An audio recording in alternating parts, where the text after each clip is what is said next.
네, 오늘 밀착 카메라는 우리 사회에 오래된 하지만 달라지지 않고 있는 문제를 취재했습니다. 바로 성매매입니다. 물론 모두 불법이죠.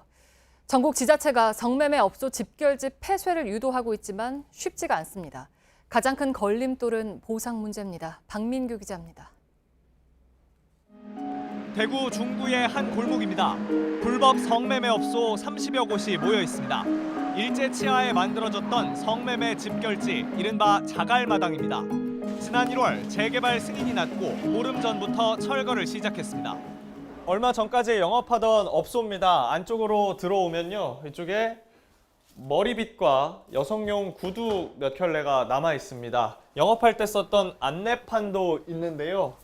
102, 103 이런 숫자가 적혀 있습니다. 모두 이 안쪽 복도에 늘어선 방 번호를 적어둔 겁니다. 복도에는 침대가 버려져 있고 침대 너머로 보이는 방은 정리가 덜 끝난 모습입니다.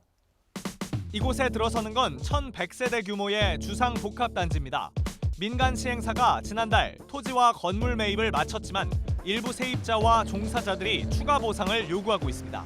이사 비용 분담하면서 한 10원 안 줬어요. 우리는 이거 이제 줘야 나가지, 줄 때까지 있어야지.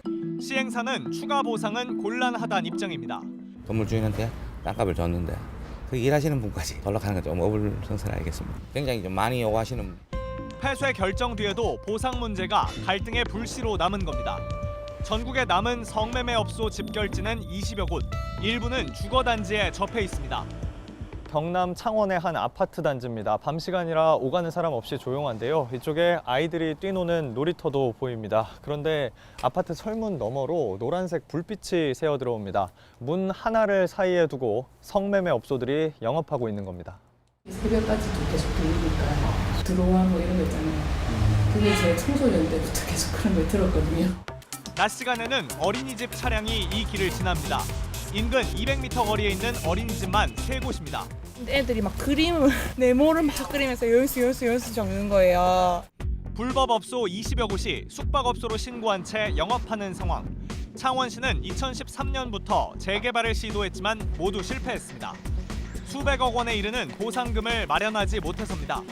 골목은 지금까지 CCTV 한 대 없이 방치돼 있습니다.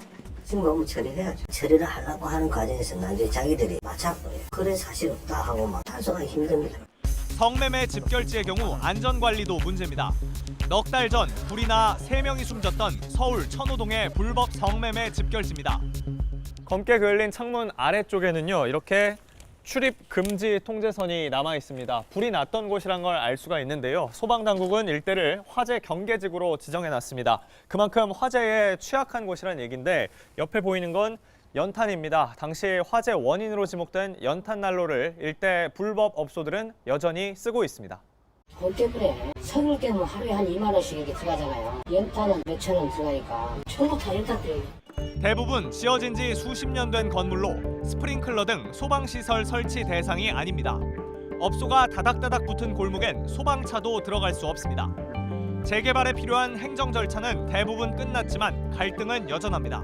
성매매 여성들 같은 경우에는 생계가 달린 문제이다 보니까 완전 폐쇄가 될 때까지 이렇게 남으려고. 초등학교 앞 어린이 보호구역을 지나면 성매매 업소 집결지가 나타납니다. 100년이 넘은 이 골목의 역사도 이제 끝나갑니다. 예산이 없다, 관리할 방법이 없다, 이런 오래된 변명 대신 보다 적극적인 대책을 주민들은 기대하고 있습니다. 밀착 카메라 박민규입니다.